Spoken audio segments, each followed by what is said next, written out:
this time, I need a volunteer for managing the operations of the organization meeting. Dr. Libby, I will volunteer to do so. Thank you, sir. So we will proceed with reorganization of the board, and the first position is for chair. So nominations are now in order for chair. Is it on? Can you hear me? Yes. Oh, it is. I would like to nominate Cole Wright for the position of the chair. Okay. Are there further nominations?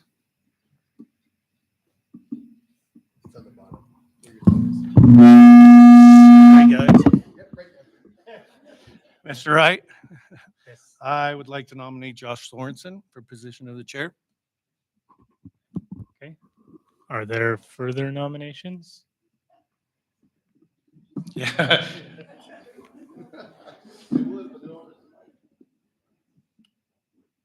there further nominations?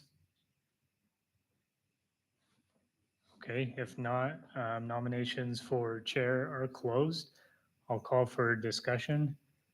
Mr. Sorensen, did you want to lead us off? Yeah, Mr. Wright, thank you so much. I'm thankful for the nomination.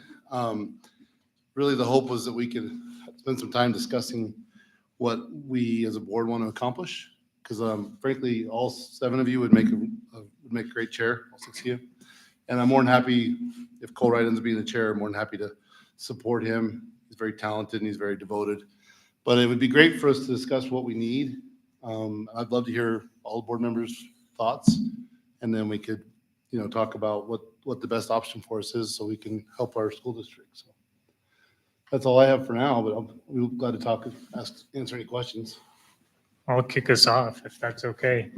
I shared this at the board workshop last week when we were with WSBA, but I would say that for those of us who have sat on the board for the last 2 years, we've really been working on changing the culture of our district, changing the culture of our board. I feel like it starts at the top and disseminates down.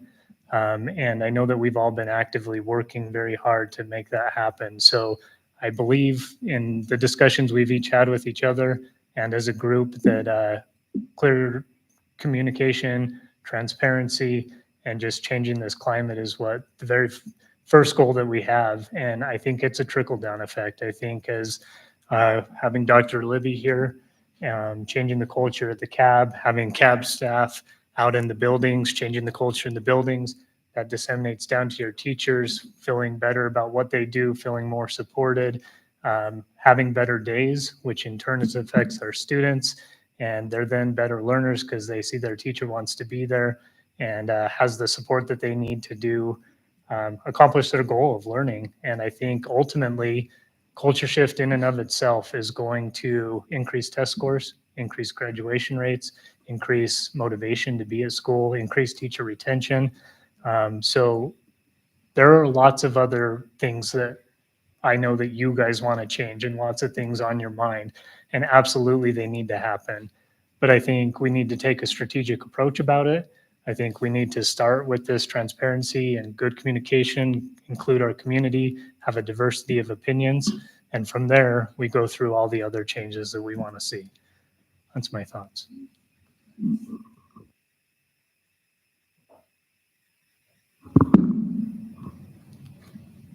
I would like to also agree with what Mr. Wright's saying, and I know that most of us were at this training, I guess, last week, where we did get to discuss this briefly. Ultimately, I do believe that everyone has good intent that sit here today, and I believe that I would like to just reiterate what Mr. Wright is saying. I mean, being on this board for 2 years, it has been a lot of up and downs. There have been some really crazy moments where you question it and say, well, I'm volunteering my time and wow.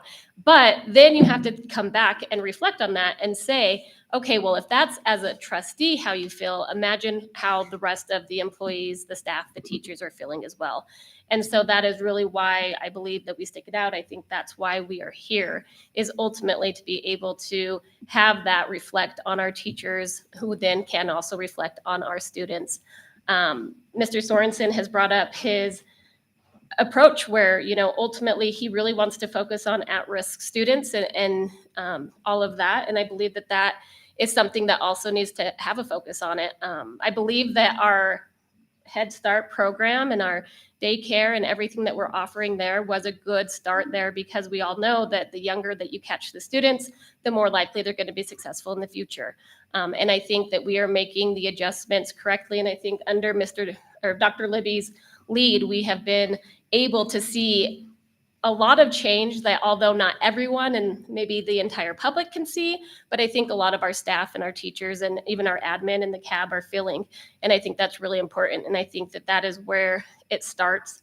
And based on that, I do think that through strategic planning and ultimately knowing what everyone's goals are up here, that truly I don't think that anyone, I don't think Mr. Sorensen or Mr. Wright would be a bad pick. And so it's actually a really tough decision when it comes down to it. But ultimately, that would be what I would say about it as well.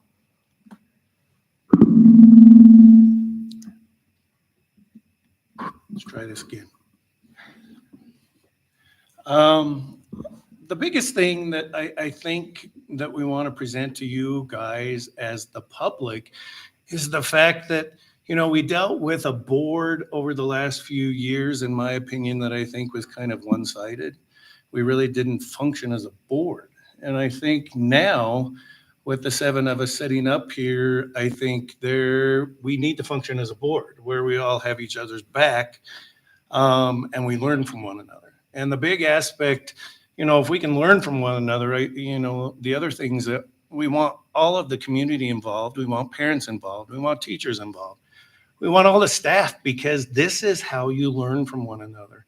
Yeah, I'm a newbie when it comes to this, but my thought process is you all have a lot to teach me, and I am willing to learn that. These, other 6 people sitting up here also have a lot to teach me. So I think that's where we need to come from in this aspect. And depending upon who we choose, there's not a wrong answer. Because both these gentlemen will do a very good job when it comes to this. And, we got you, no matter who wins, we got your back. It's the way it's going to go, and we got everyone's back.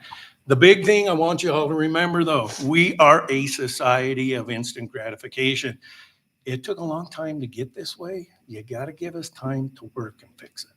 And I can guarantee you that's our plan. So just kind of bear with us for right now, if you would, but work with us and give us time, and let's learn from each other.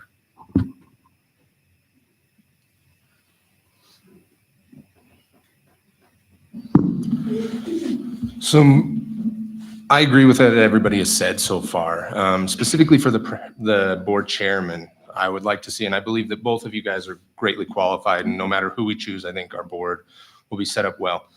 We need a board chairman that is both accommodating, bringing in those that want to speak on both sides of an issue, and not dodging away from them.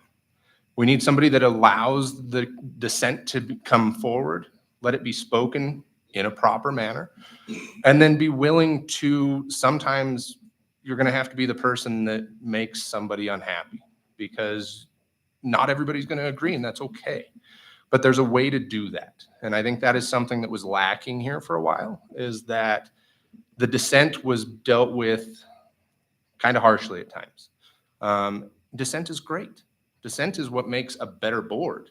And whoever takes it, I want to see that that's what they go for, is that we allow adequate discussion, that we seek somebody's discussion, their opinion. Then we decide as a board and we move forward, and we have a board chairman that will work on coalescing us around this after an adequate discussion, and seeing that we come together as a board to make a better outcome for this. So no matter who does that, that's my goal for whoever becomes board chair.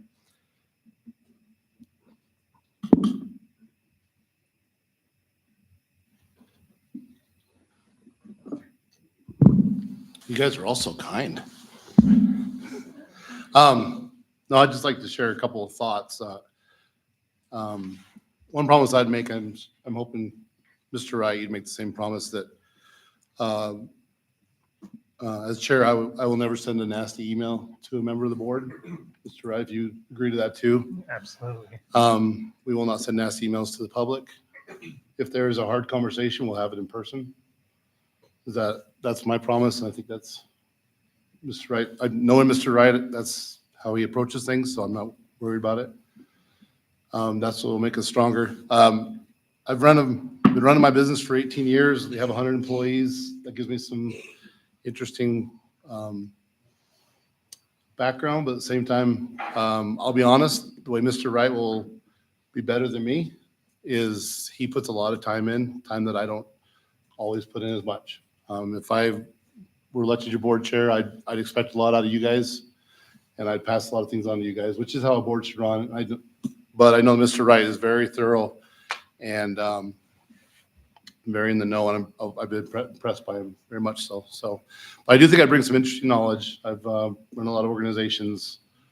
I've dealt with hard things, and that's kind of who I am.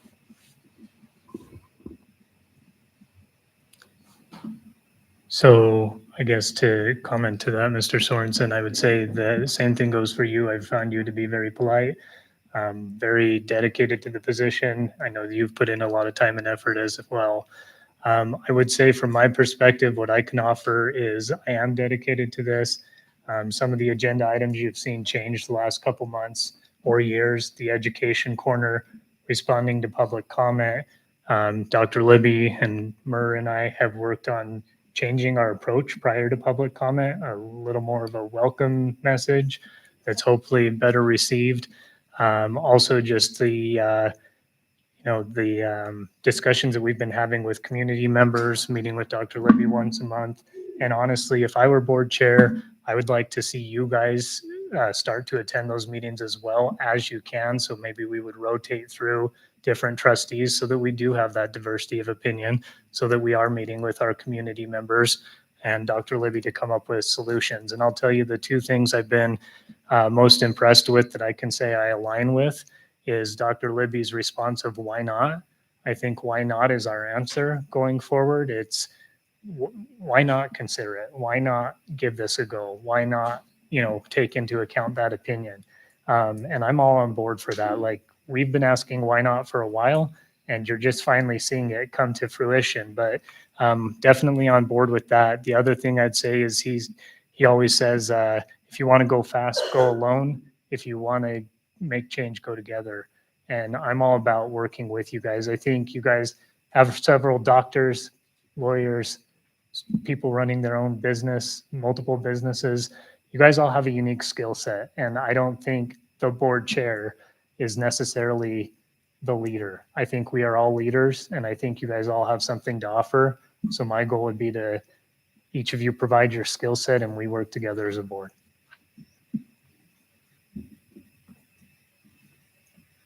Any other discussion?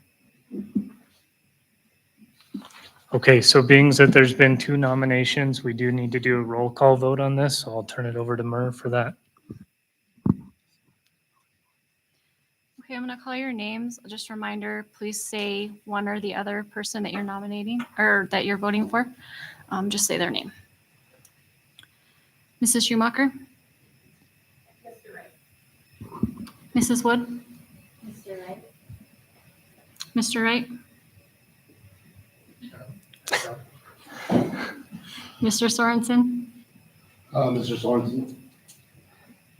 Mr. Franks? I'll do Mr. Sorensen. Mr. Seppi? Mr. Sorensen. Mr. Gardner? Mr. Wright. That's 4 for Mr. Wright and 3 for Mr. Sorensen.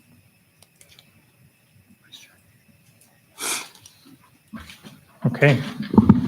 I appreciate that, you guys, and I look forward to working with each of you. With that in mind, we'll move over to nominations for vice chair. So nominations are now in order for vice chair. I'd like to nominate Josh Sorensen. Mr. Wright? Yeah. I would like to nominate Danielle Schumacher. I would also like to second Danielle Schumacher. Are there any further nominations? Okay, if not, nominations are closed. I'll open the floor for discussion again. Mr. Sorensen. Well, truth be told, I wouldn't mind being treasurer.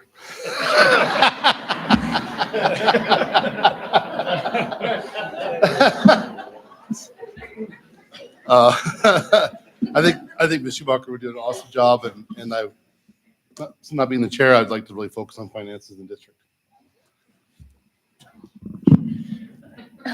With this on. Can you guys hear me? Go ahead. I was gonna say, with that being said, I was actually going to nominate Mr. Sorensen for treasurer. I love how he pays attention to numbers. He's brought a lot of great questions to the board since being here. And he seems to really want to have that change and make sure that we are on top of it for the treasurer, which was why I really thought that that role would be perfect for him. As far myself, I mean, I would be glad to be vice chair. I do have 2 years of experience here. Now, that is not a lot. I will tell you that much. We are always learning. But I can tell you that although it's not always perceived as the questions being there like the public would like to see it, they have been there. And ultimately, the things that are going to change will continue with change. And even though it's not as obvious to the public eye, I definitely think it's there. And I think that those who have been on the board for a couple years now have definitely been trying to find ways to get answers to their questions. And we have, since Dr. Libby has been here, been able to really break through with that. And I truly believe that that is a positive direction for our school board. More than anything, like I said, I mean, I think that exactly what Mr. Wright had indicated, it trickles from the top.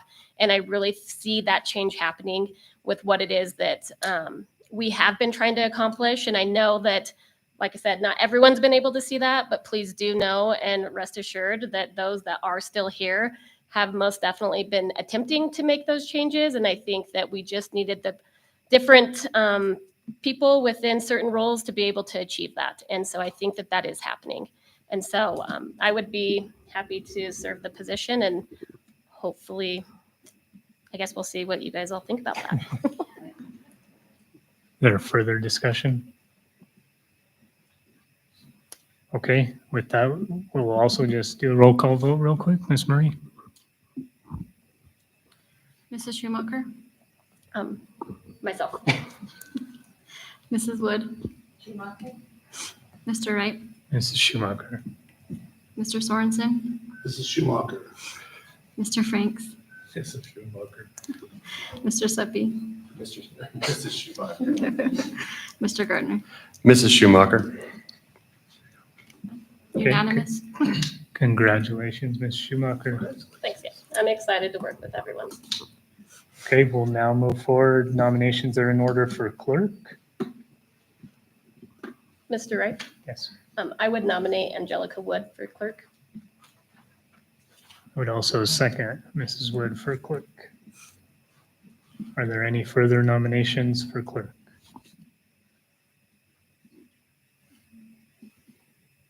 Okay, if not, nominations are closed and it's unanimous via acclamation that Mrs. Wood will be our clerk. And last but not least, we'll open nominations for treasurer. Mr. Wright? Oh, yep. Yes, Ms. Schumacher. Oh, I would nominate Mr. Sorensen for treasurer. I second. Are there any other nominations for treasurer? Any other nominations? Okay, nominations are closed for treasurer, and again, by acclamation, Mr. Sorensen, you are a treasurer. Congratulations. Dreams do come true.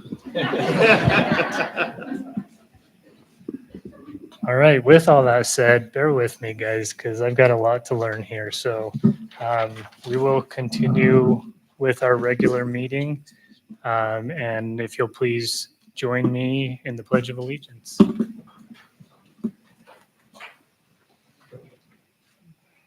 Allegiance to the flag of the United States of America and to the republic for which it stands, one nation, under God, indivisible, with liberty and justice for all. Okay, we'll now move on to item B, which is our education corner. And I will try to keep this pretty brief, but just explain everything that we just went through and maybe shed a little bit of light on a few items that we're changing moving forward. So as you guys just witnessed, the goal of the December board meeting is to reorganize the board. This happens every year. So this will be an annual, or has always been an annual process. And the 4 positions that we currently have in our district, being chair, vice chair, treasurer, and clerk, it actually does not have to be that way. Other districts have additional positions or vice treasurers and vice clerks as well. So, but as of right now, those are the positions we have. And next December's board meeting, we will go through this process again. The other thing that I wanted to bring to light is between this meeting and our January board meeting, we will have committee assignments. So generally, the way that this happens is I will be reaching out to you guys in the next day or two and asking you for your interests in the committees that you would like to serve on. These committees have various times that they meet. Some are more regular than others. And then we will try to kind of just accommodate schedules and desires the best that we can. And we do need board members to serve on all these various committees. So for your information, the committees are policy, facilities, curriculum, fine arts, Region 5 BOCES, Sweetwater County BOCES, transportation, insurance, negotiations, extra duty, Head Start, WSBA Area 8, Public School Foundation, Rec Board, Wellness, and Calendar Committee. And so those committee assignments will be shared in January. And then last, as it pertains to organization, I would like to point you guys to policy BD. And that policy BD says the board generally meets in regular session on the second Monday of each month at 6 p.m. The board shall annually in July give notice of the regular meetings of the board and the availability of minutes of those meetings. Such notice shall be published in a newspaper circulating in the district. Special meetings may be called at any time by the board chairman upon the request of the superintendent or any member of the board with the approval of the chairman. The public shall be informed through the news media at least 48 hours in advance of that time, place, and purpose of such meeting. Action shall be limited to items related to the purpose or purposes for which the meeting is called. The policy goes on, you guys can look at it, but the point being that's a little bit unique to our district this go around. Generally, boards will decide on the meeting time and the special meetings going forward in December, but our policy is a little bit different, so we will do that in July. And I know we've had some great discussions around some additional regular meetings that we might have going forward. And then one last item I wanted to highlight for you guys on our agenda tonight. You'll see good of the order followed by board reports. Going forward, board reports is going to replace our good of the order section. And board reports, the way that it's different, in addition to celebrating everything good that's going on in our district and letting the community know things that are happening, it's also going to allow each trustee to give an update from the various committees that they sit on. And so the whole goal being transparency and communication. We want each of these members to have an opportunity every meeting to enlighten you as to what's happened in their individual committee meetings, just so that you're more informed. So again, just another step towards our goal of communication and transparency, and we hope it's well received.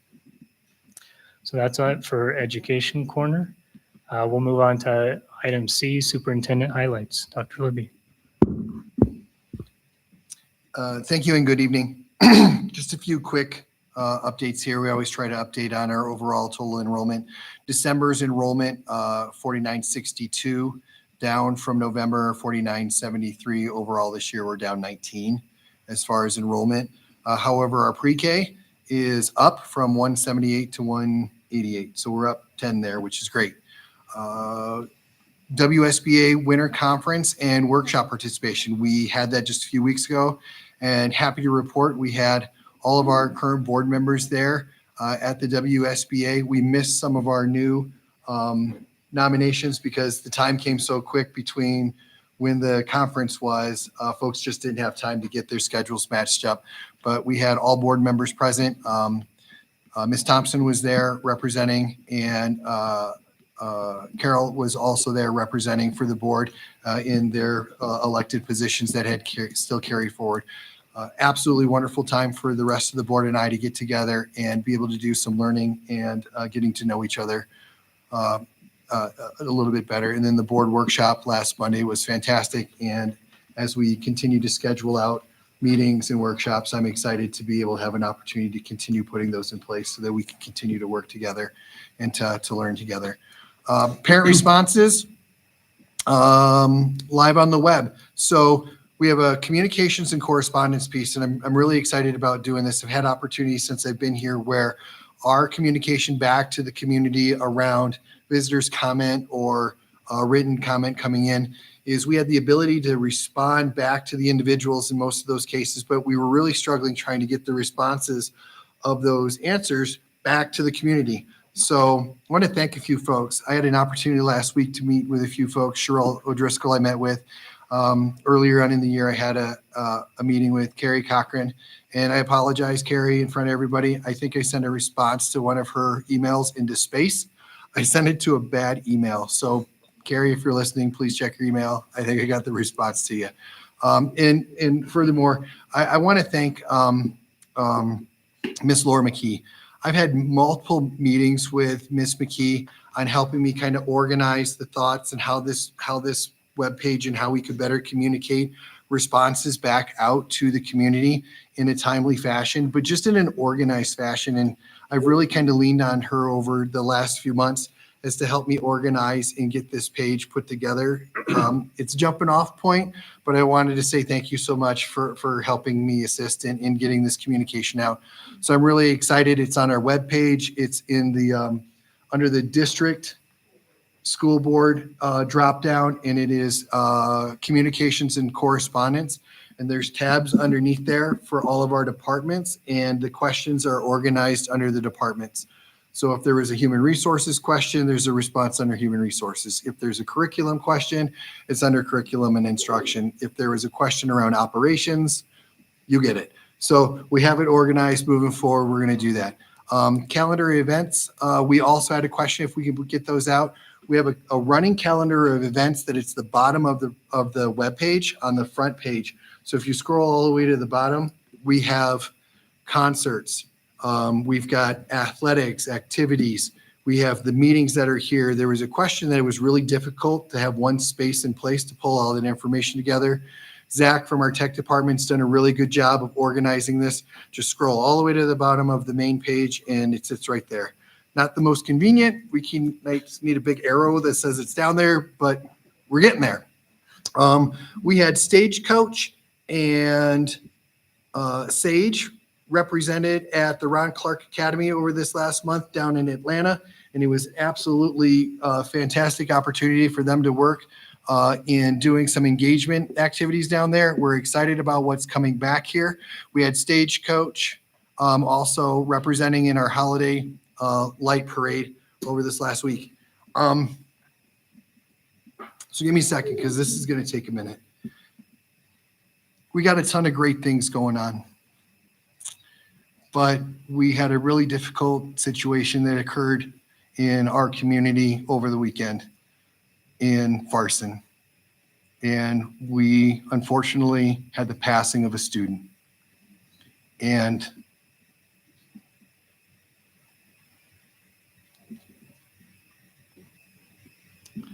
there are times we ask for strength and we're not given strength. We're given opportunities to be strong. And we have opportunities to show character and grace and compassion. And we're not given that.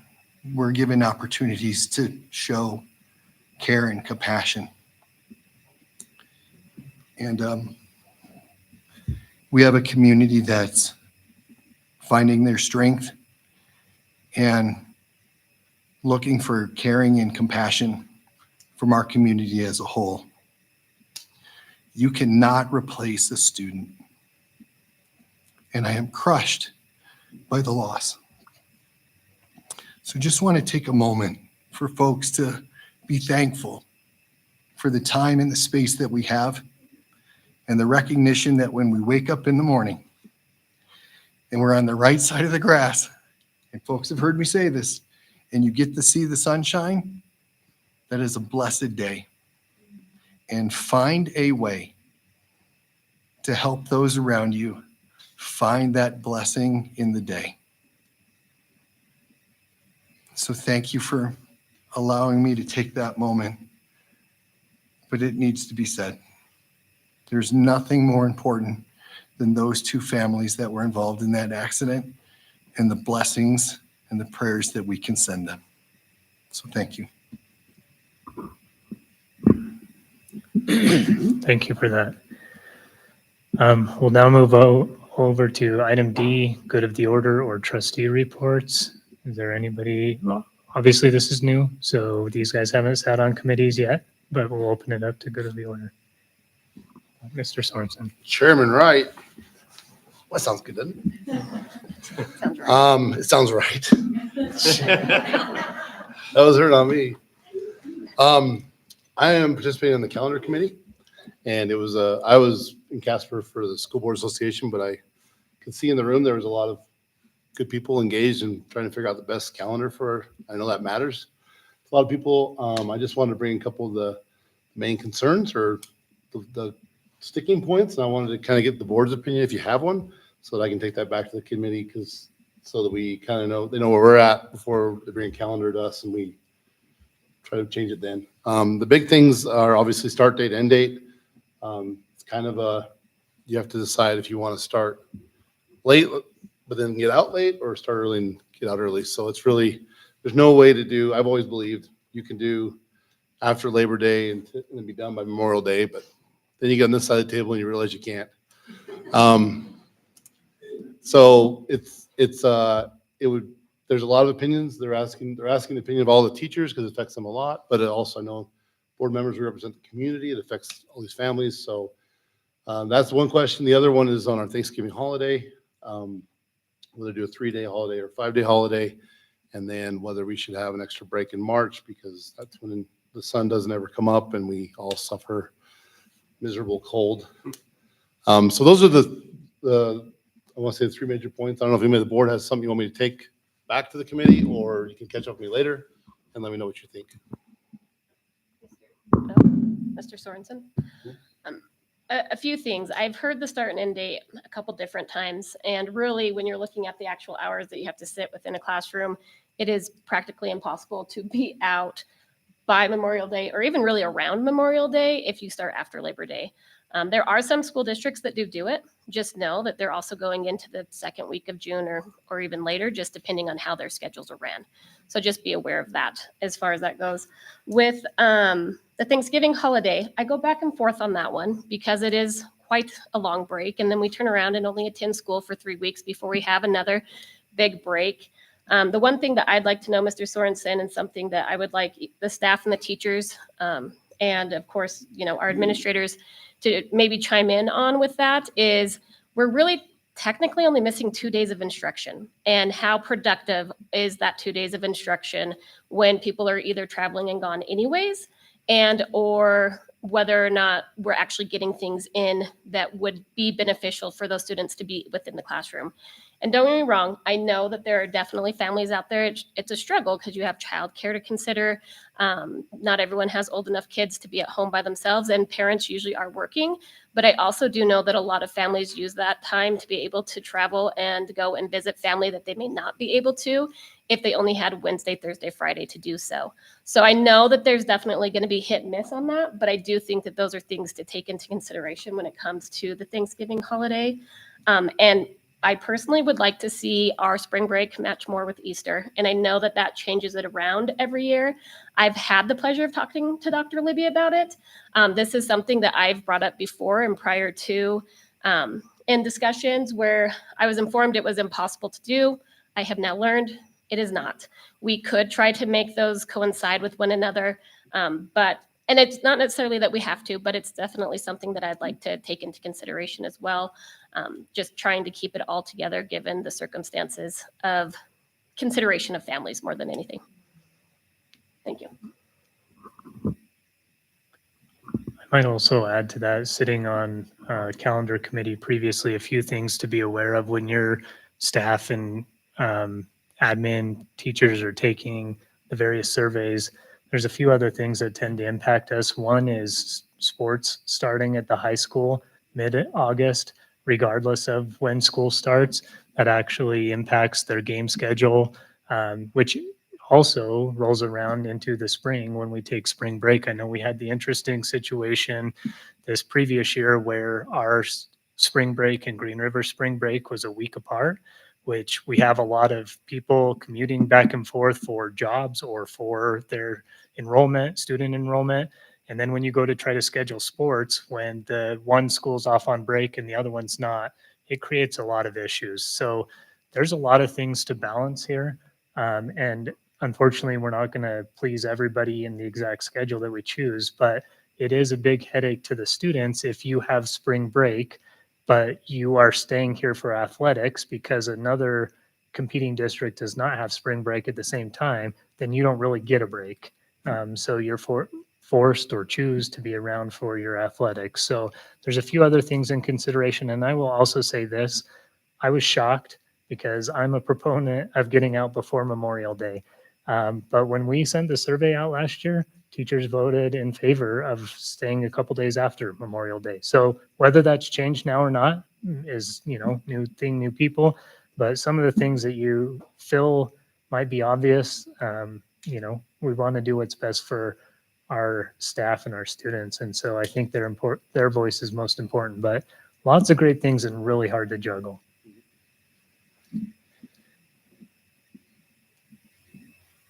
Okay, other good of the order?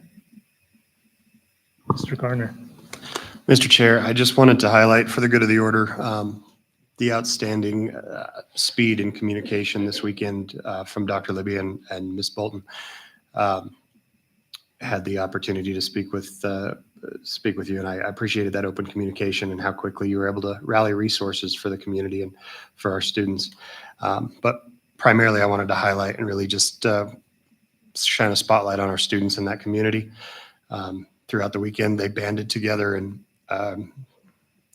really showed what the heart of a small community means, and surrounded those families with love and support. So I just want to say we have some amazing kids and staff. The staff was also involved, but some amazing people in the community, and very thankful for all of that. Thank you. Further good of the order? I'd like to just bring up one other thing. We did have a staff member reach out to the board recently, and I think it's important for our community to hear. We're all a lot of us are very excited for the upcoming Christmas holiday. Please take a moment and reflect on this and think about that. Some students may not be quite so excited for the upcoming holiday because it might infect them with meals that they don't have to look forward to when they're attending school on a regular basis. Maybe gifts or things that might be generally taken for granted, or they don't have a great place to go home to.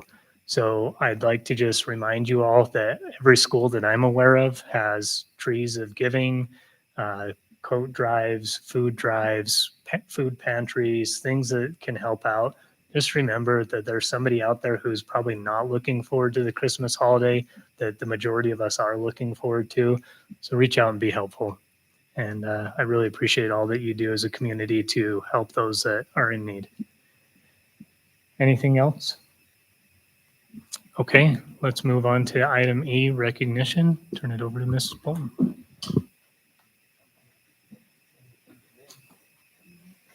Please join me down front. I'm learning.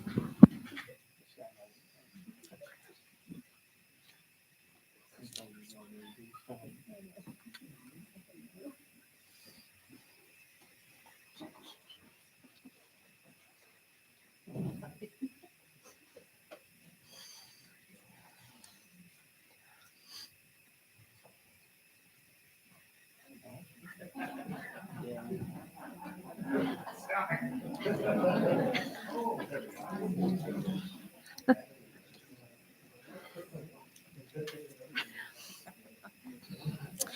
evening.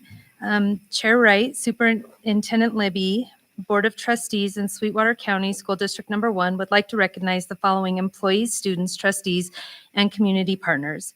Trustees and superintendent, please come down in front, which, man, you guys are on it. So way to go. Our student representative, it doesn't look like, was able to join us tonight, but we would like to recognize Bella Rondinelli. Hopefully she's here next month. So do you guys want me just to wait till next month to do that? Okay. We would like to recognize Miss Callista Pendleton, who has worked with our district's 3rd through 8th grade gifted and talented students for over the last 3.5 years. She's diligently dedicated herself to creating an effective and supportive program for the district. Ms. Pendleton is being highlighted this evening not only for her dedication, hard work, and outstanding teaching, but also for being a compassionate, caring teacher who goes beyond the curriculum to help her students grow socially and emotionally. Ms. Pendleton takes the time to understand each student's needs and her efforts in fostering critical thinking. Life skills and self-motivation are deeply appreciated by the parents and the students that she teaches. We would like to invite Jody, Ms. Searle, and Dr. Wells up as we recognize Ms. Callista Pendleton.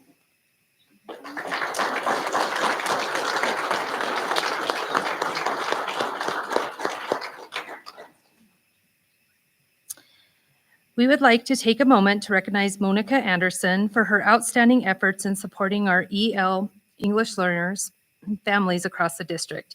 At Walnut Elementary, Monica hosted an EL parent night that truly stood out.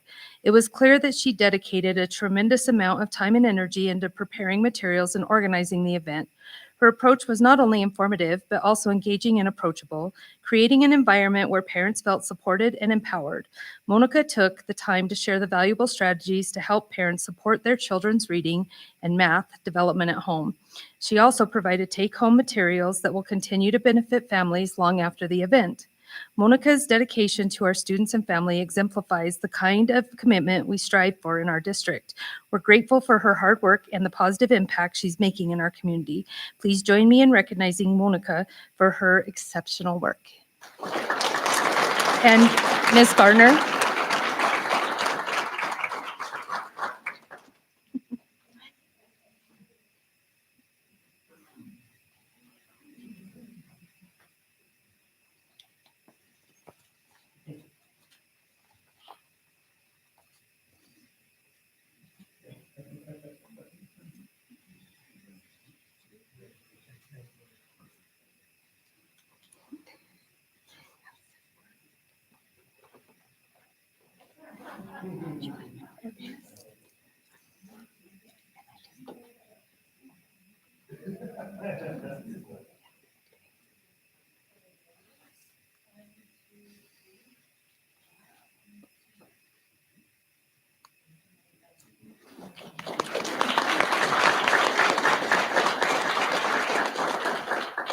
This evening, we'd like to continue a tradition of honoring employees that have worked for Sweetwater School District Number 1 for 10 years.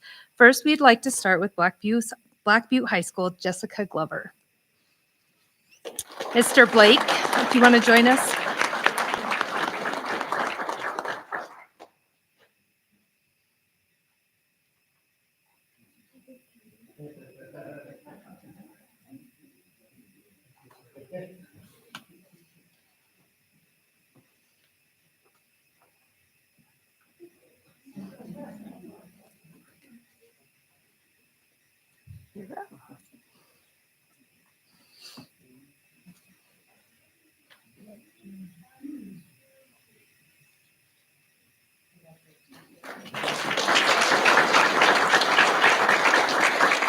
From our business office, Miss Gina Harvey.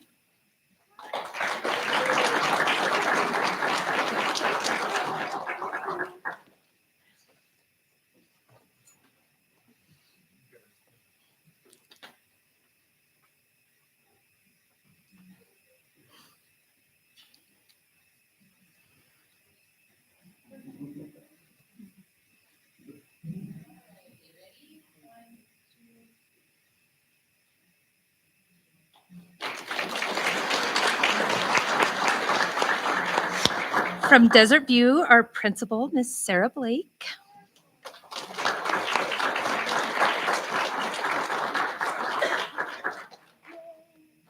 Thank you.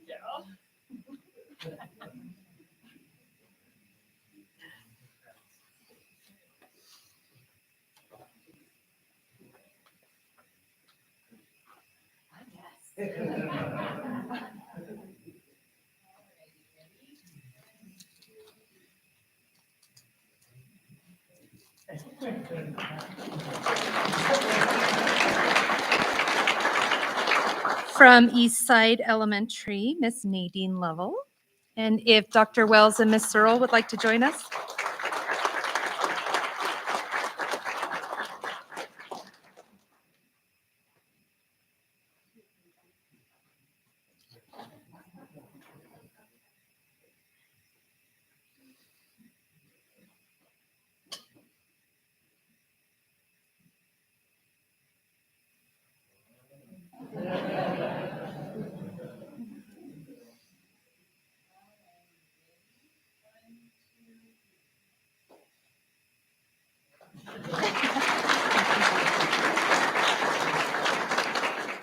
From Farson, Mr. Ryan Lay.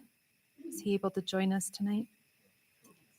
Oh, well, that's important too. From Head Start, Miss Lisa DiBernardi. Not here. Okay. Thank you, Lisa. Thank you, Ryan. From North Park Elementary, we have 3, Miss Dorothy Reese, Trista McMartin, and Angela Robinson. If you're here, please join us up front, and Mr. Grube. Congratulations.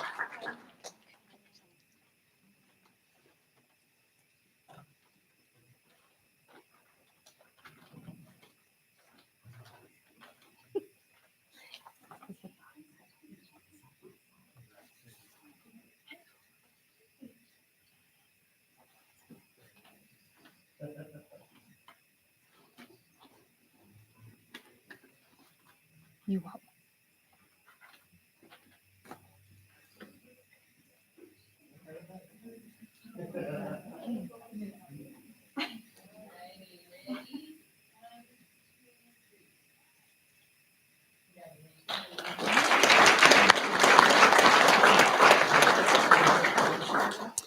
From Pilot Butte, we have Karen Scores, Shaylin Even, Anna Grube, and the Spig. Elizabeth Spigarelli, sorry. And if if Mr. Marcy and Miss Otter would join us up front.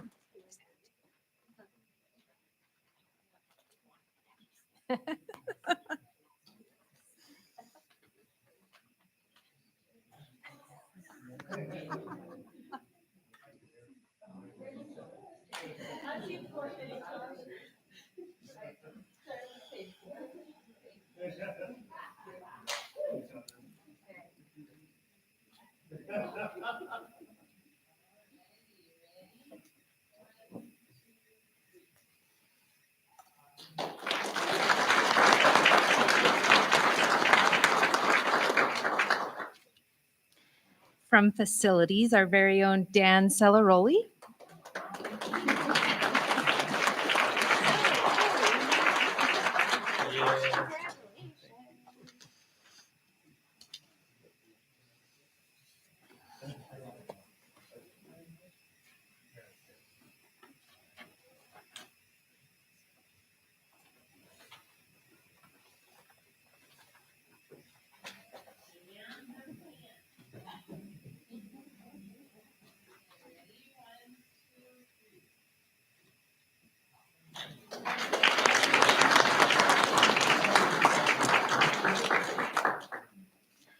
From Rock Springs High School, Miss Hope Downs Lewis, Heidi Rubich, Anna Crawford, and Levi Stevens.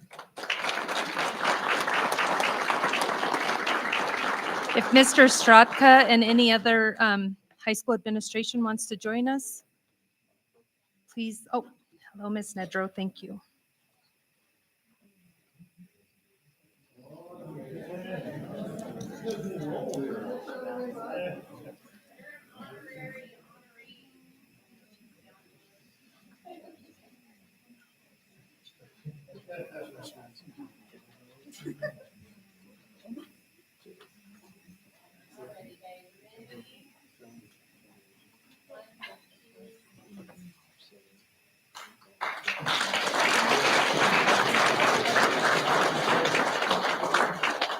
From Rock Springs Junior High, Romero Candelaria and Jeffrey Winters.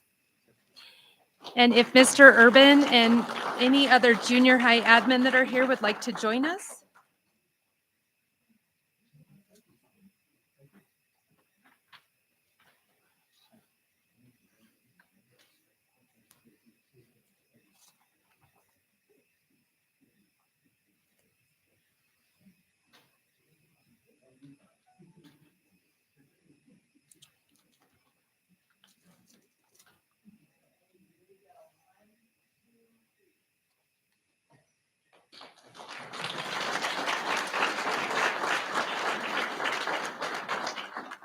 From Sage Elementary, we would like to recognize Kelly Druce and Joanna Walker.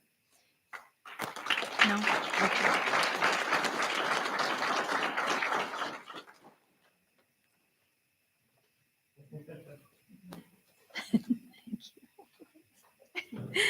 From Special Services, we would like to recognize Cynthia Rodriguez.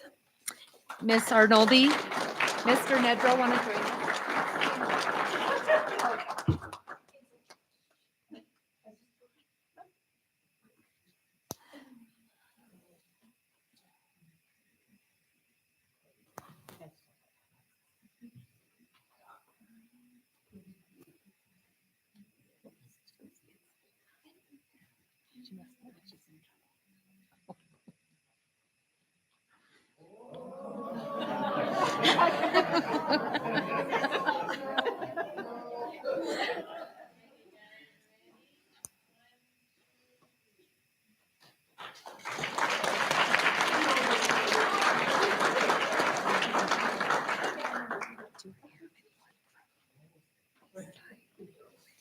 Okay. From Stagecoach, Andrea Erlocker. Is she here tonight? Okay. From technology, Mr. Gunyon. I know, of all nights. He did it on purpose. Thank you, Dylan. From Technology, Nora Lido and Christy Olette. Oh, Technology was above. Let me re-say that. From Transportation, Nora Lido and Christy Olette. Mr. Busanel and Ms. Knezovich, if you want to join.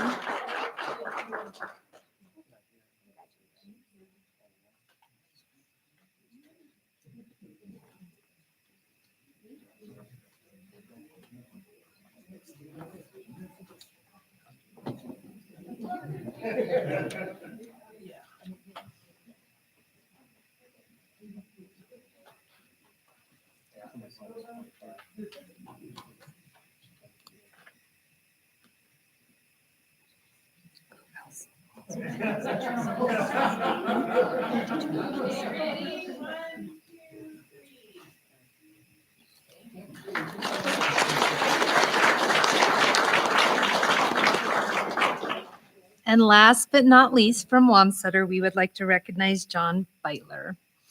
And if Mr. Roney would like to join us.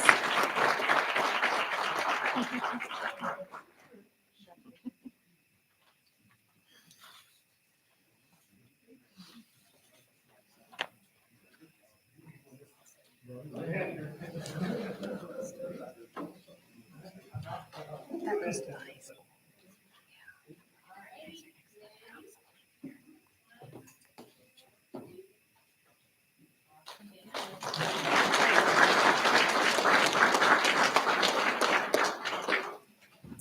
And that concludes tonight's recognition.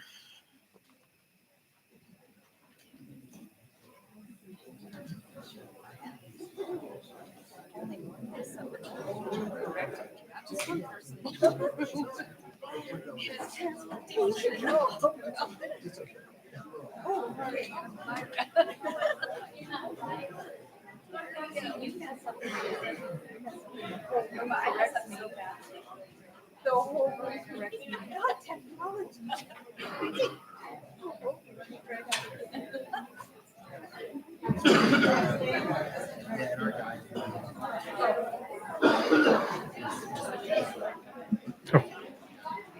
Okay, we will now proceed with roll call. Ms. Murray?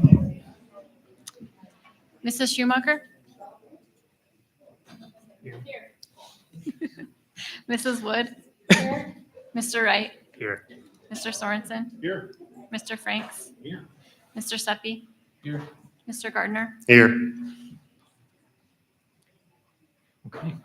And now if I can have a motion to approve the agenda as presented, including the addendums. Moved by Ms. Wood, Second. second by Mr. Sorensen. All in favor, please say aye. Aye. Any opposed? Okay, motion approved. Item number 5, our superintendent report. I assume Mr. Lund is on phone. Excellent.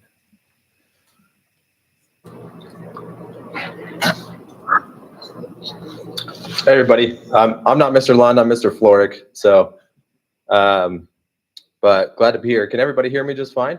You can. Awesome. Well, yeah, so today I'll just be going over the audit report that we have just recently issued. I'll go ahead and share my screen.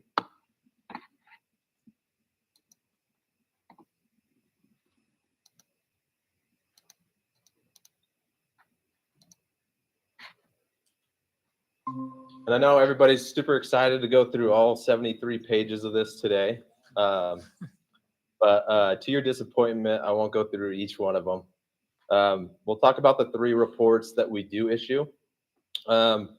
We issue a report over your financial statements, and we have a report over your internal controls, and another report that's called the uniform guidance, which is a report over compliance. It's a compliance report over your major federal programs, which I will get into later. And then after, we'll touch on some of the financial highlights throughout the year. So I'll dive in. If you have the report with you, or you can follow along, I'll jump over to our financial statement report, which is on page 1. So really the meat and potatoes of this report is in these first 2 paragraphs. The first paragraph explains what we're opining on. And then the second paragraph is our actual opinion. And so I'll just read it here with you in the second. It's the first sentence. Is in our opinion, the accompanying financial statements are presented fairly in all material respects, which includes, the governmental activities, the business type activities, discretely present a component unit, each major fund, and the aggregate remaining fund information as of and for the year ended June 30th of 2022, fiscal 24. In this report, there's a lot of accounting, GASB jargon in here. So in kind of layman terms, that's what we call a clean audit opinion. So that's always what you guys are striving for. And that's what was the result of the current year audit. After that, this is a 3-page report. It kind of gives a little bit of background, touch on some of the highlights. It talks about what management responsibility is over the financial statements. And, it describes it here. Management is really responsible for everything in this report. A lot of people, there's a misconception there that this is the auditor's numbers or the auditor's report, but it is not. Management is signed a representation letter taking full responsibilities for all of the balances and numbers inside of this report. On page 2, it kind of talks about, what do auditors do? And a lot of people kind of have that question. It's like, what are our responsibilities? And, the biggest thing is we give that opinion. It's a simple sentence, whether it's presented fairly or not, but, there's a lot of legwork that go into it. One thing I do like to clarify is this sentence is that we give reasonable assurance over the financial statements. We don't give absolute assurance. Reasonable assurance is a really high level of assurance, but it's not absolute. We can't test the thousands and thousands of transactions, every single transaction in your books. And so we take what's called a risk-based approach to determining, hey, how are we going to attack this audit? Where are we going to focus? We do risk assessments We do a lot of procedures that are analytic procedures. And then we do a whole bunch of what we call detailed procedures. You know, we send confirmations to third parties, such as your bank, your customers, that are confirming, somebody outside, external to the organization, that's saying, hey, yeah, we sent these guys X amount of revenue. Or, yeah, the bank is agreeing that you do have this much in cash and investments. So, you know, we really focus on your significant transaction classes, your what we call significant or material balances and numbers that are in this report. And so there's hundreds of hours that we do on our end. I think it was well over 400 hours that we put into this audit this year. But also you got to remember that doesn't include the hundreds of hours from your end to help comply with the audit. You know, we know it's not fun. It's not the most fun for Gina and her team to go through this, but just to kind of, you know, give her, you know, the recognition that she deserves is, you know, she does a really good job. She cares about her job. She cares about the financial statements. She has a really good team that's experienced, and you can see, I'll go over any findings, if any, at the end. And there actually were none. I'll kind of, you know, spoiler alert, there was no findings, which is something that you are always striving to. And that, you know, that's not always easy to do. You know, not everybody's perfect. And so I think you have really good controls that you do have in place to be able to ensure that your financial reporting is top notch. And so, you know, that's kind of like a little brief explanation of what we do. It kind of has a little note here of some supplemental information, and that is a part of the financial statements that we don't give an opinion over. And I'll kind of go over some of the significant supplemental information a little bit later. But that's the genesis of this report. After that, I know there's maybe some, I don't know, new board members that might not have a lot of experience with kind of scanning over a financial report. So I'll go through kind of the organization of it a little bit. I won't take too much time. Management has their own discussion and analysis. They kind of talk about the highlights, has prior year information, comparative information to fiscal year 23 that might be helpful for you to go through. And like I said, it's 73 pages long. So you as a board member, you know, any citizens want to go through this and have specific questions, you know, feel free to shoot Gina an email. If she can't respond to it, I'm more than happy to respond to any questions. You know, whether it's in an email, phone call, you want to set up a Zoom meeting, I'm more than happy to sit down and kind of walk through some things that I might not in this presentation a little bit further later. So, you know, you can always reach out after. Some of the financial highlights I do like to, next is, it kind of goes through financial statements. And we follow, so our audit is performed in accordance with government auditing standards. So we can't just do essentially whatever we want. We follow standards that are set forth by the Government Accounting Standards Board to ensure there's proper presentation. And then there's also GAAP, and you have to present certain transactions in certain ways. And so this report here, which is called your statement of net position, is your entire organization. It's essentially, I know you have some board members that, you know, perhaps for profit, they're familiar with a balance sheet. This is essentially equivalent to that balance sheet. It's got all of your assets, liabilities, and you might be familiar with the term equity, but this is net position is what that is. So you can see that you're sitting at a really healthy government-wide financial position here. I do like to touch on a little bit of the current period activities at the fund level. So I'm going to jump over to page 19, a few pages down.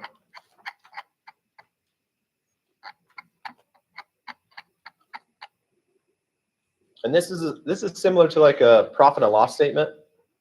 And it shows all the revenues, your expenditures, and other activity throughout the year. One thing I do like to focus on is just kind of the bottom line. You have right here is essentially your increase or decrease to your fund balance. And you can see at the beginning of the year it was at 6.1 million, and it's increased to 61 million to 66 million, which was a net increase of 5.4 million. If you want to compare that to the prior year, your fiscal 23 report, you actually had a net decrease by 5 million as well. So overall, there was an increase to your, as compared to the prior year, by approximately 11. Sorry, I got the number in front of me here. 10.5 million. And the biggest components of that fluctuation is you had a $19 million increase from the prior year in total. So this is your total revenue, which is 113.7 million, when last year was approximately 95 million. So that $19 million increase is essentially the two biggest components or factors that go into that is you receive $7 million more in federal funding, which is this category here in your grant programs, which is always great, but something to pay attention to. A lot of that is the ESSER, the COVID money that's coming through. That's expected to cease in fiscal 25. So I'd probably expect some sort of a decrease into your federal funding significantly next year, unless you're able to find some replacement income there. General fund wise, you can see local revenue was at 36 million, county revenue was 12.5, and your state sources was 34.7 million. And your total general fund revenue increased from the prior year by 11.3 million.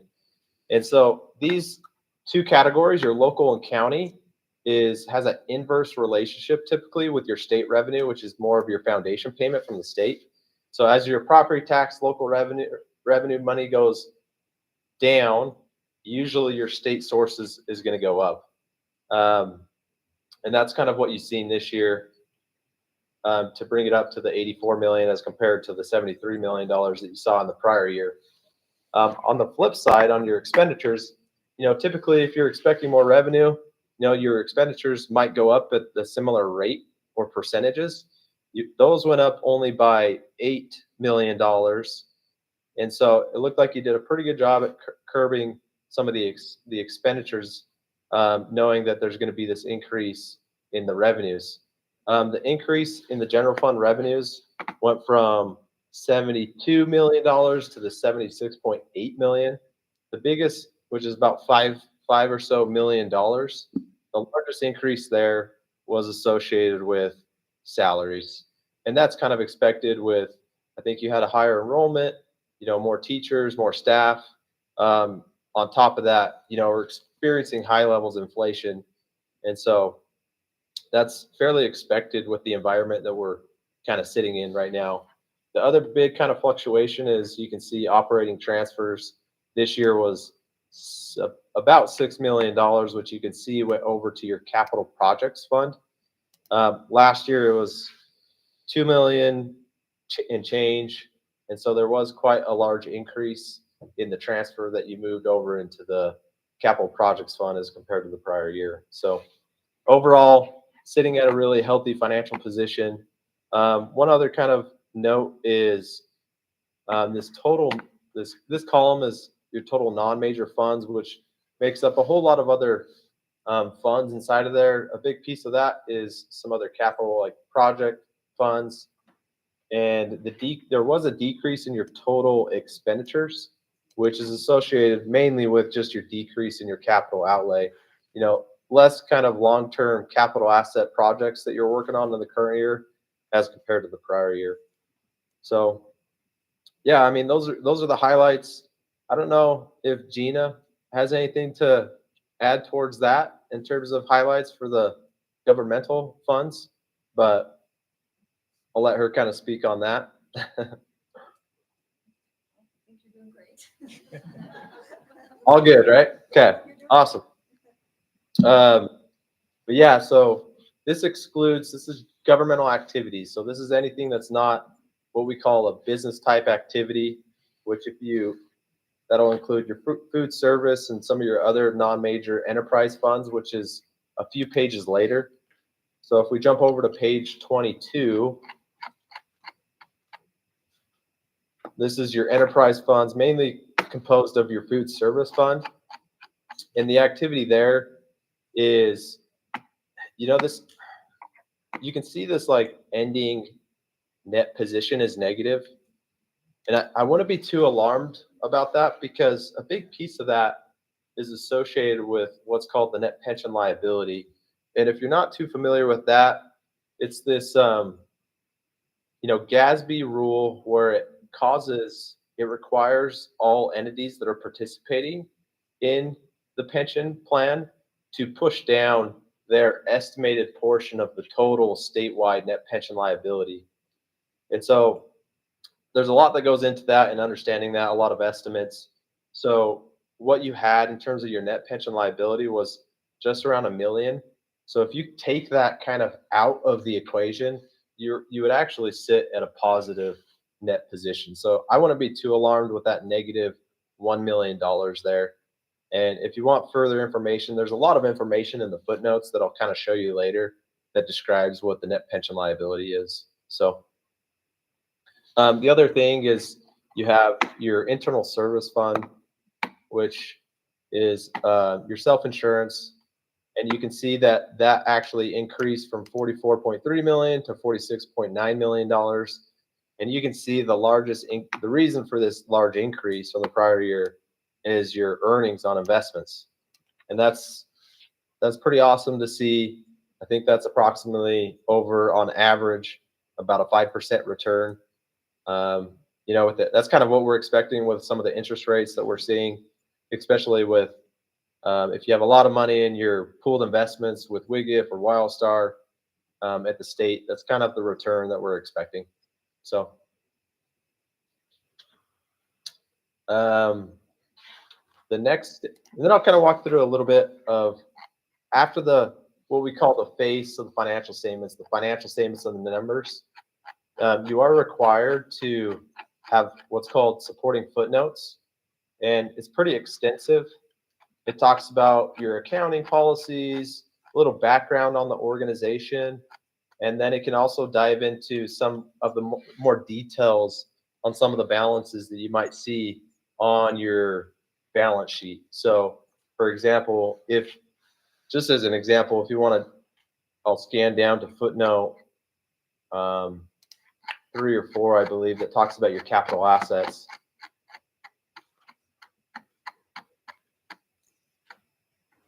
Here's a good one. You can see cash and investments, what it composes of. You've got $5.5 million of cash in the bank, and then the other piece of what's inside of cash and investments is your WGIF balance, which looks pretty healthy. And then here's kind of the footnote I was kind of trying to get to earlier. Capital assets has a full breakdown of the details of what you have in long-term capital assets that are being depreciated, amortized over the useful life. And here's all the detail of, here's everything, all the costs that you've put into buildings and improvements, furniture and equipment, and then how they're being depreciated over time. So net wise, this total $144.8 million is what you're going to see on your balance sheet. So a lot of detail, a lot of accounting jargon here. So like I said, if you have any questions, feel free to reach out and I can provide further explanation, or Gina can as well. Here's the footnote about your participation in the Wyoming retirement. This is really good information that just gives background if you're not super familiar with that plan. But yeah, one other thing I do like to focus on for sure is just your general fund budget to actual, which is found on page 52. So if you get through all these footnotes,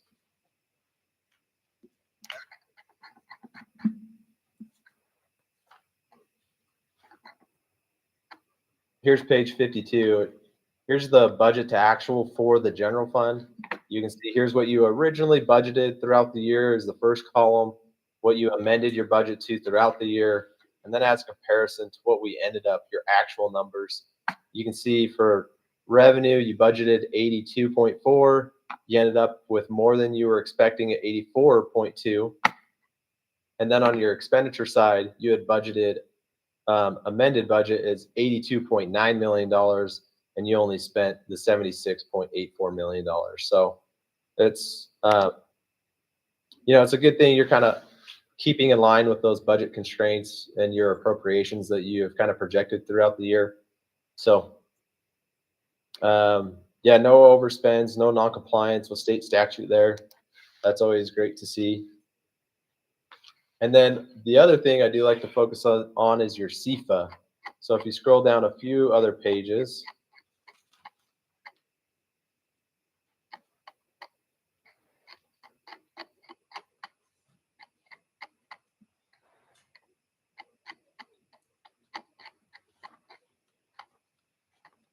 this is a CFA. If you're not very familiar with a CFA, this is a schedule of expenditures of your federal awards. And this is what you spent during the year, not what you received. And this is, if you have more than $750,000 of federal expenditures, you're required by the federal government to do a compliance audit over your major federal programs. And you had 4 of them that we tested this year. We tested Title I, your ESSER, Title II, and your Head Start. And you can see Title I had total expenditures of $2.2 million. A large chunk of it, like I was explaining earlier, is your ESSER, or your Education Stabilization Funds, of $11 million. And then we also tested Title II, $543,000. And then the last one here with the stars is what indicates a major program is your Head Start. And so we also issue a report over compliance, which I'll get to here in a sec. So.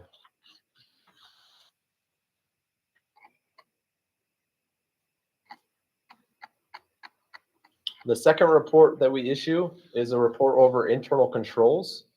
Another misconception that we always run into is that we are required, because this is a government audit, to do a little bit further analysis on your internal controls at the district level. However, we are not required to express an opinion whether your controls are operating effectively or not. We're just required to look at your controls to help us design the procedures that we're going to perform during the audit. One thing we are required to do is if we find significant deficiencies or what we call material weaknesses as well in your internal controls, we are required to report those to the board and to governance. And like I explained earlier, there was none that we identified during this audit. However, that doesn't mean that we don't find deficiencies. We will always be in contact with management of, hey, like, you can make some improvement. We call them best practice recommendations. So we always do that throughout the audit, is like, hey, like, here's a spot where you can make some improvements, enhance your controls. And that stuff is just communicated to management directly. We don't feel like it's significant enough. Sometimes if we have a best practice recommendation and it just continues to not be, fixed or remedied, then we will maybe have another finding in the future. But, like I said earlier, I think you guys are doing a great job over your internal controls, which is a huge piece of, ensuring that the financial report, the financial statements are going to be presented fairly. It really reduces the risk associated with there being misstatements or errors in the numbers that we're auditing. And then there's also, after this, is our report over the uniform guidance, which is your compliance over those 4 major programs. And then we do actually issue an opinion over that. So if you look in the second paragraph, in our opinion, the district did comply in all material respects with the compliance requirements associated with those 4 major programs. And that's pretty intense. That takes a lot of time and effort to go through. The federal government issues these compliance supplements. So we just go through, we test quite a few transactions to ensure, okay, are you doing this in accordance with, this program's requirements? And we also did not have any non-compliance. I think there might have been a few in the prior year, but all of those have been remedied. and resolved. And so there wasn't any continuing issues with any prior year issues that we may have found. So doing a good job with that as well.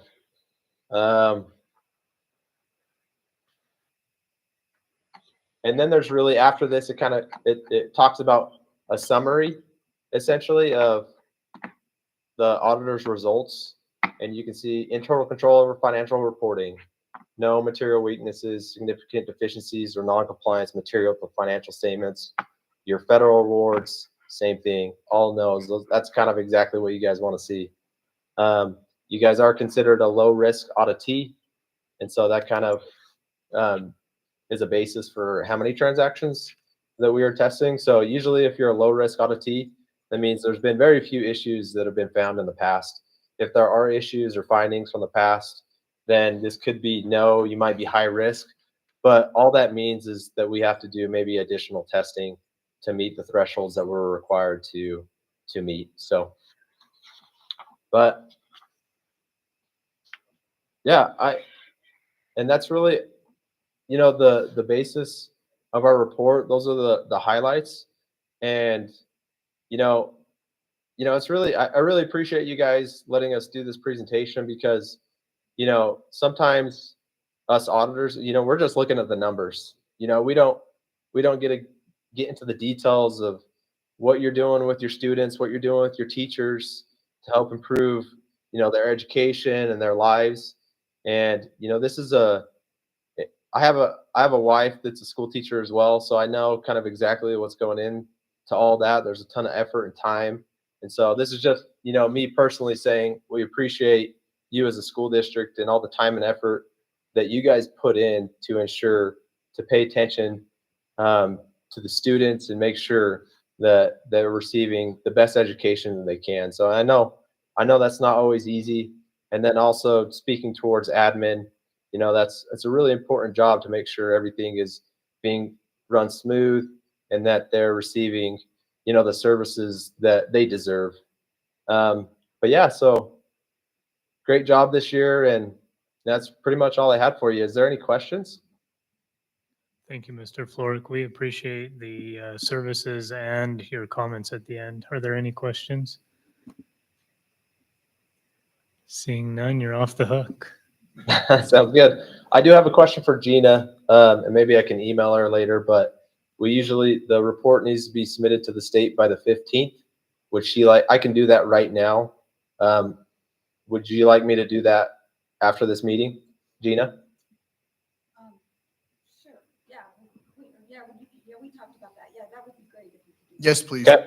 Yes. Okay, awesome. So that'll go out tonight, and you guys should be good for the year. Hey, thank you very much. Thank you. Okay. Have a great one. Thanks for having me. You as well. Take Okay, care. we'll move on to item number 6, communications and correspondence. Guidelines for public comments and questions. Changed our message here, so I'd just like to read this. Thank you for attending today's board meeting and for your ongoing engagement with the district. As we move into the public comment portion, we kindly ask that each speaker limit their comments to one opportunity. If you have already submitted written comments, we kindly request that you refrain from addressing the board again on the same topic. All written comments will be posted in the written public comment section of the agenda for review by all attendees, including trustees. If you have a concern regarding a district employee, please know that in order to protect privacy and ensure due process, such matters will be addressed in a closed session.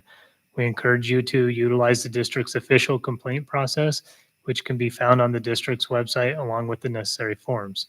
If you are unable to finish your comments within the allotted 3 minutes, we invite you to submit the remainder in writing to the superintendent or board chair.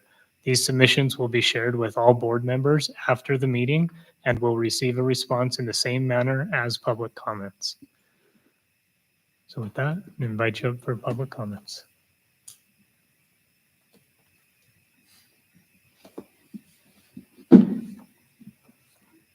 Good evening. My name is Allie Moser, and I am one of the co-chairs for the Rock Springs High School Parent Involvement Team. I'm here to give our monthly PIT update. As requested in our December meeting, we heard an update on the ACT testing preparations. We look forward to helping where appropriate, including working on a survey that students who test can complete to gather important feedback that can be used to hear about and enhance their experience and to help the process continue to improve. We also heard an update on the high school, their meeting with the WDE regarding the school improvement plan. PIG expressed concerns that parents were not afforded the opportunity to be included in the SIP. Getting input, feedback, and buy-in from parents can be a great way to increase trust and transparency. We look forward to information coming out about the new high school committee and hope to be invited to attend those meetings as well. Encouragingly, the junior high principals have reached out about getting parent input on the transition from 8th to 9th grades and to brainstorm possible ways to help these students be more successful. We appreciate the high school continuing to look into the possibility of intramurals, as well as an interest survey being sent to students to help increase the student engagement. We'd like to welcome anyone who's interested in attending our next meeting on January 6th at 7 a.m. at the main campus. Or we also have our email, which is rshspit307@gmail.com. Thank you. Thank you, Mrs. Moser. Are there any other public comments? Any other public comments? Okay, seeing none, we did have one written public comment submitted, so if you guys will take a look at that. And item C, I'll turn it over to Dr. Libby for a response to previous month's public comments.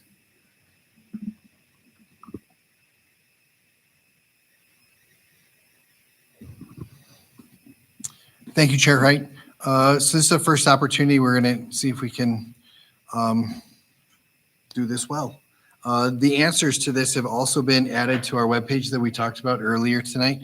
So from previous public comment, what we try to do is when either a statement comes in or an email comes in is to go back through and pull out the questions and just respond to the questions that are asked, because there's usually a lot of other extra information that comes in there.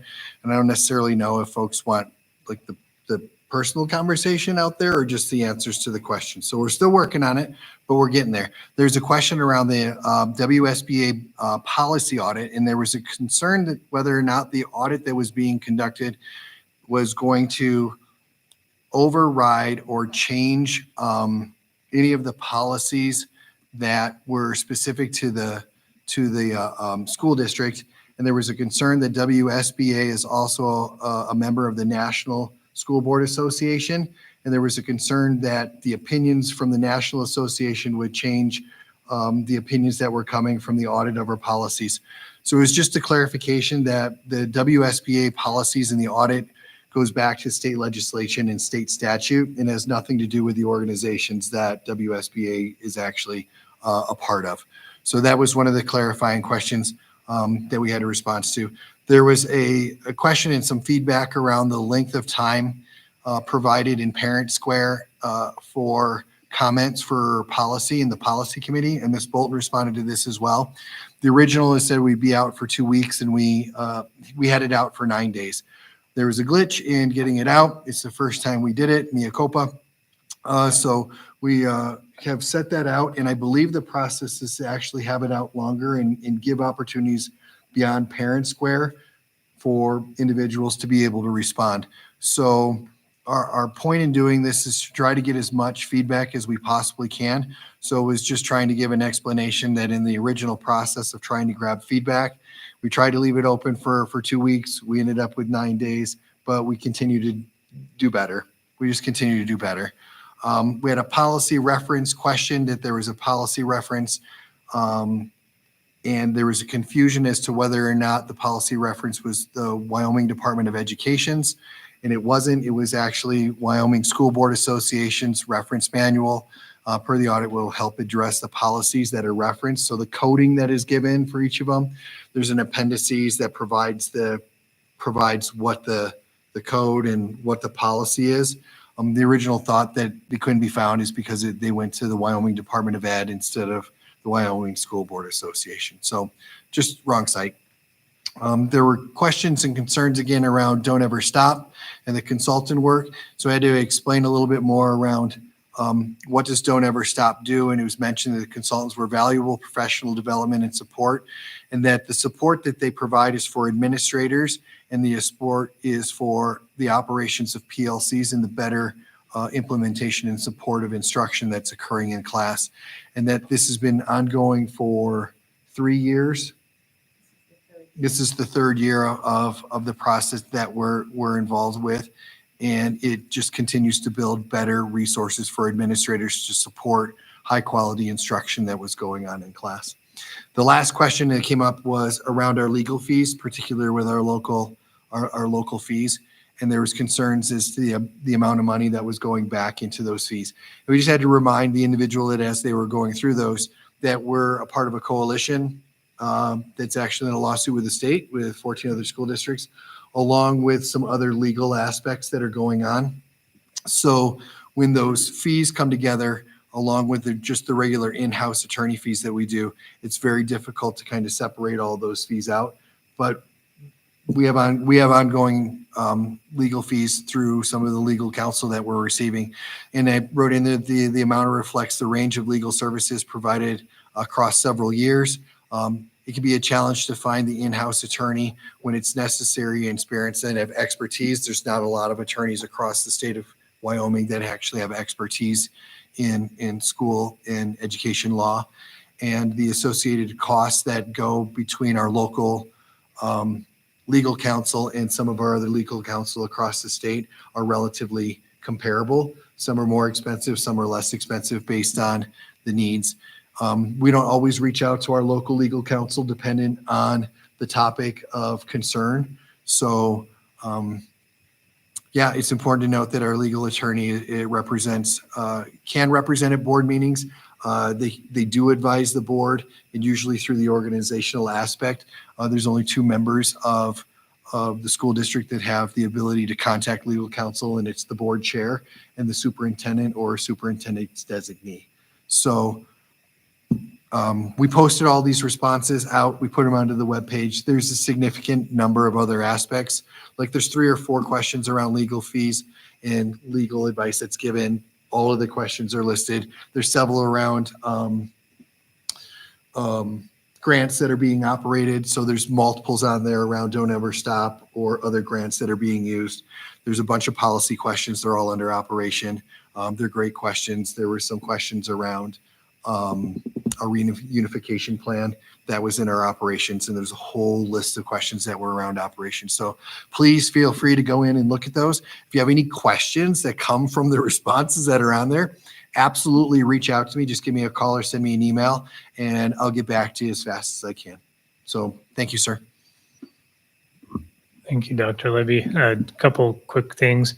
I had to look it up. Mea culpa, if you don't know, means my mistake. So you'll hear Dr. Libby say that occasionally, and there you have it. Also, I just wanted to point out these are new things that we're undergoing. So they're a work in progress. Bear with us. It does help if you just clearly identify your question so that we know what we're trying to answer. As Dr. Libby said, sometimes there's history that goes into the question or some feedback you want to provide. That's wonderful. But if you can clearly identify your question, we can make sure that we're getting to it. And lastly, because it's a new process, we might have missed something. So we're all working on this together. If we did, please kindly remind us and we'll make sure we get to it next month. All right, item 7, treasurer's report. I think in lieu of just assigning new positions, Mr. Sorensen. Well, Ms. Harvey is also offered to help if you want to get through this meeting, and then we can go from there.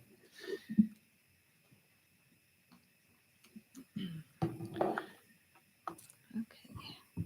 Superintendent Libby, Board of Trustees, Treasurer's report for the month of November, starting with the general fund Treasurer's report.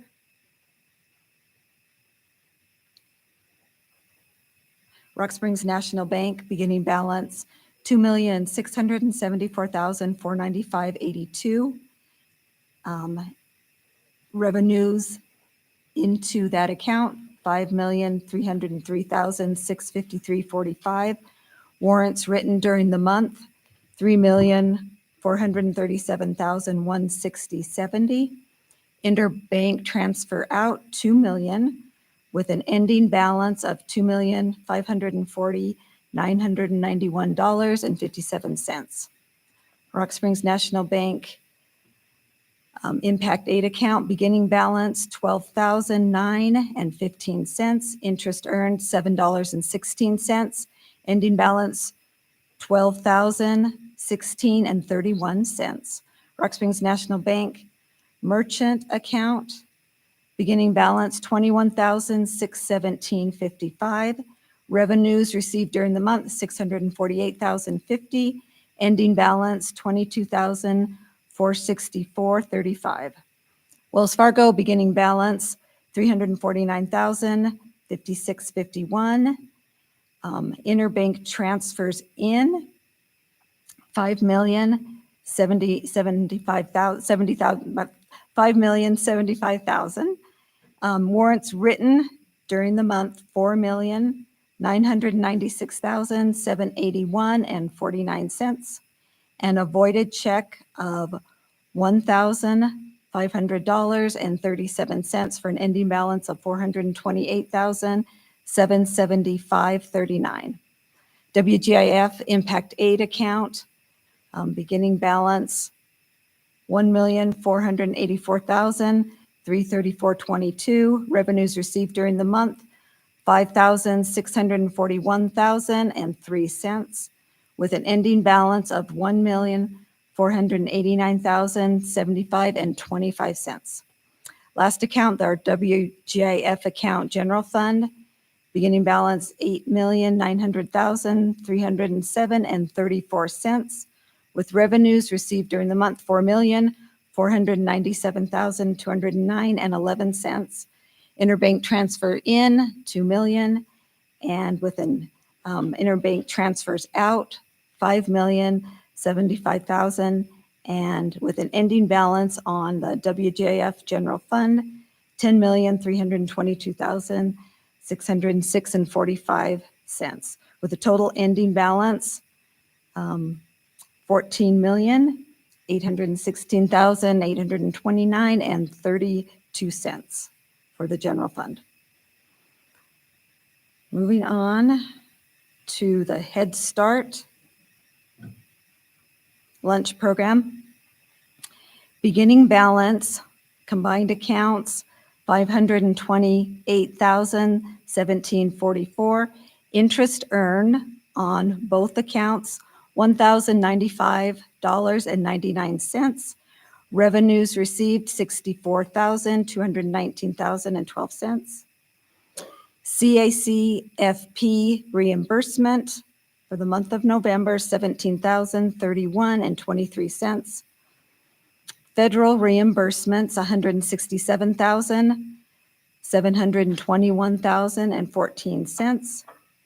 And a prep grant received into the Head Start account for $5,572,000.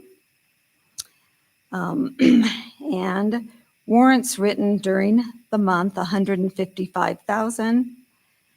And additional warrants from Rock Springs National Bank, $333,779.96, with a total cash for the school lunch program, $449,876.96.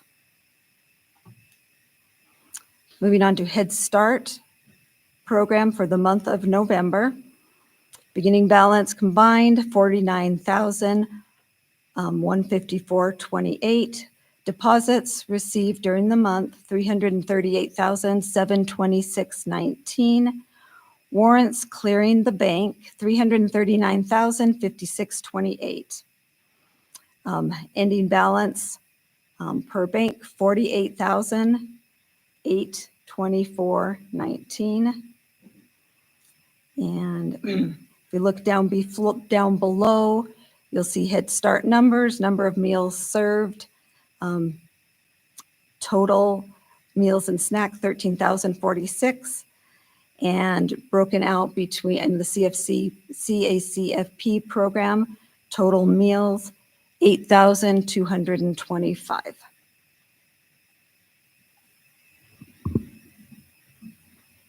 Thank you. Can I please have a motion to approve the treasurer's report for the general fund, school lunch program, and Head Start program? Moved by Mrs. Wood. Is there a second? Second by Mr. Gardner. All in favor, please say aye. Any opposed? Motion approved. Mr. Sorensen, do you want to cover warrants? There are warrants. Do you want Mr. Okay. Okay. Yes. I don't want to read all the warrants. It's not my style. So I don't know if we have to read them all. You do not have to. We'll pass and reading them all. Okay. If there's a motion to approve the district warrants and release of payments. So moved. Been moved by Mrs. Schumacher and second by Mrs. Wood. All in favor, please say aye. Aye. Any opposed? Excellent. Thank you. All right. Item number 9, approval of the 2023-2024 audit.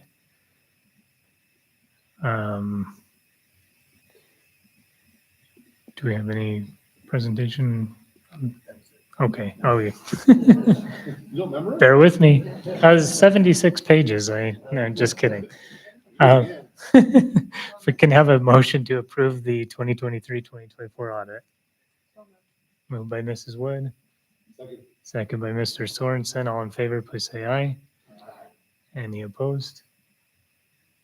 All right, motion passes. Item number 10, consent agenda. Item A, approval of consent agenda items as presented and or amended. Item B, approval of the minutes from the November 11th, 2024 regular meeting. Item C, approval of the minutes from November 11th, 2024 executive session.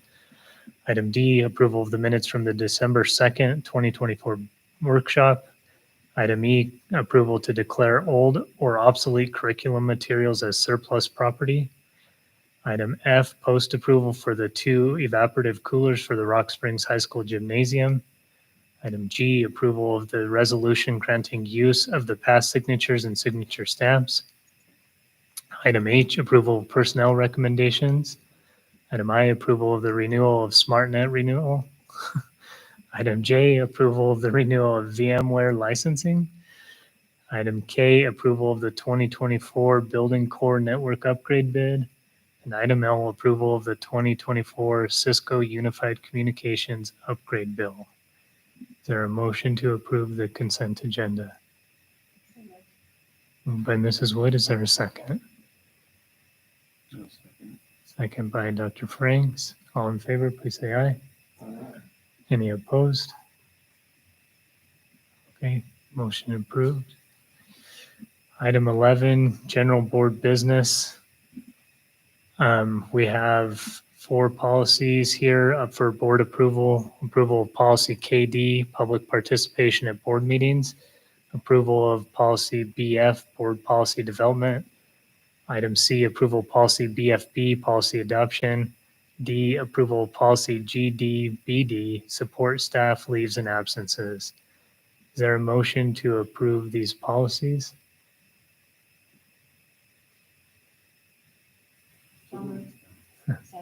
Moved by Mr. Sorensen and second by Mrs. Wood. Is there any discussion?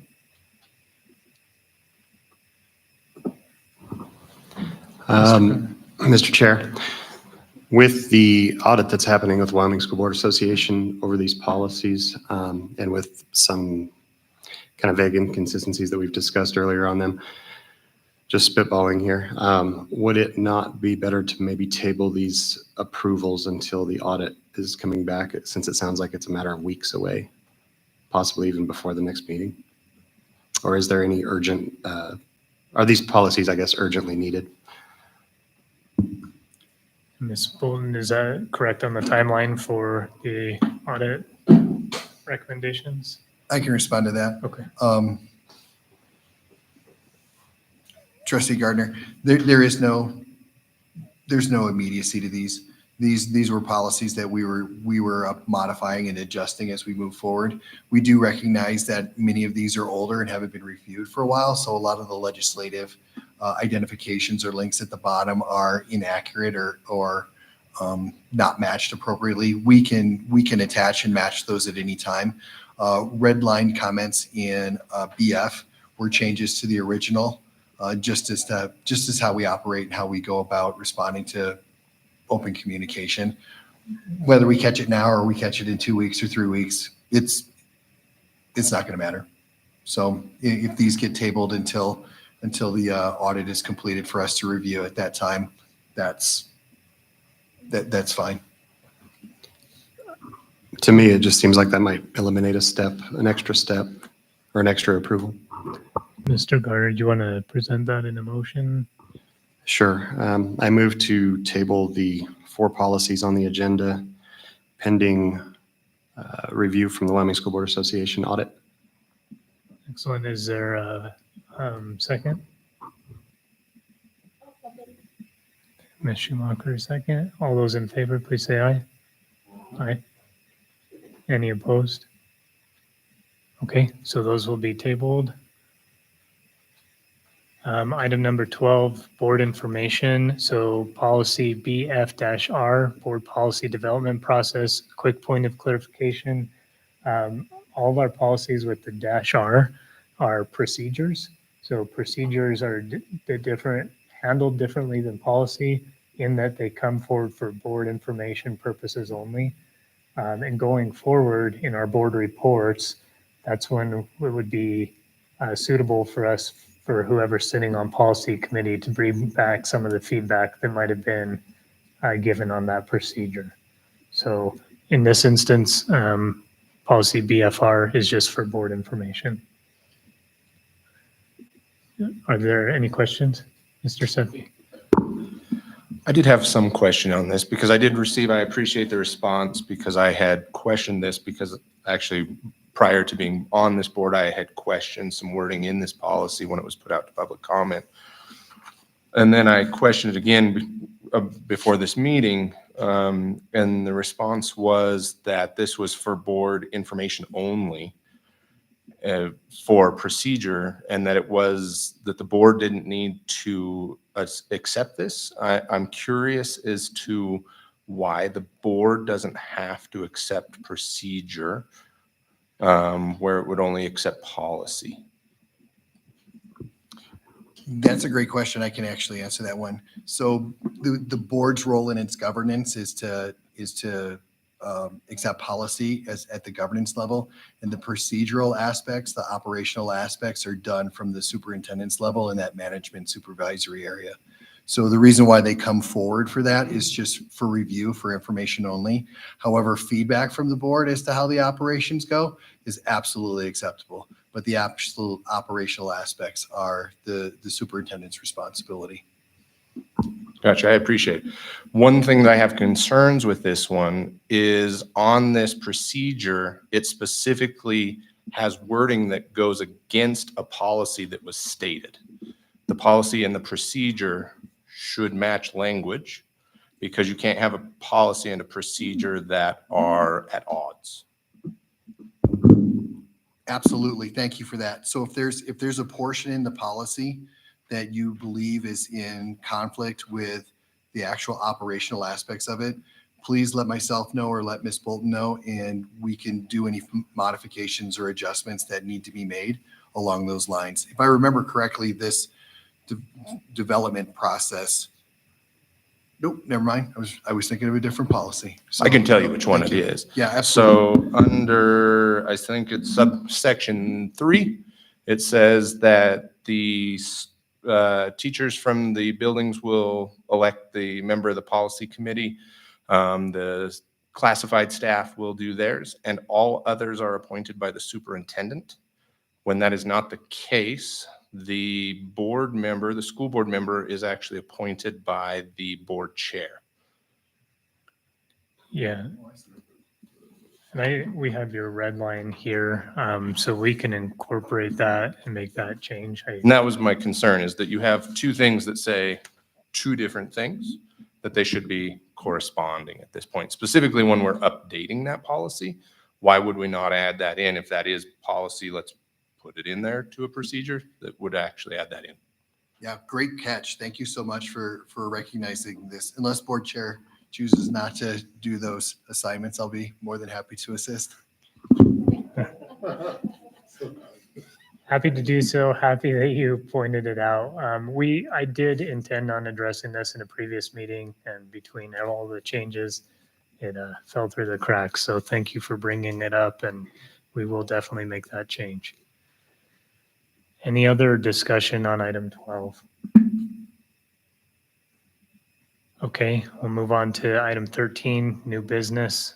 Vacancy notices have been posted. I'll leave it to you guys to take a look at those. And then item B, November 2024 Head Start Governing Board and Policy Council Monthly Report. Is there anything that we want to go over on that? Chair, if you don't mind me making a quick comment on the vacancy notices. Please. We had a question earlier around the vacancies and how they're posted. And I want to clarify that many of these are filled currently with long-term subs. And as those subs go, they're in a contract right now.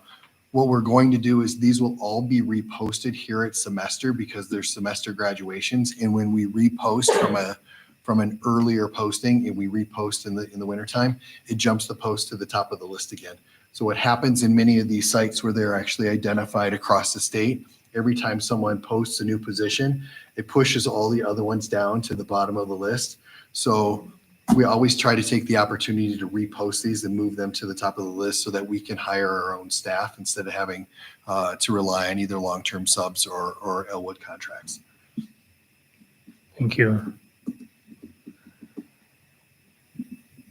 Item 14, we did have an addendum added to the agenda. We do have executive session. Okay, and there will be no additional meeting when we come back from executive session. So with that, if I can get a motion to go into executive session. It's been moved by Mrs. Wood in a second. Second by Dr. Franks. All those in favor, please say aye. Any opposed? We'll head into executive session.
So my cell phone.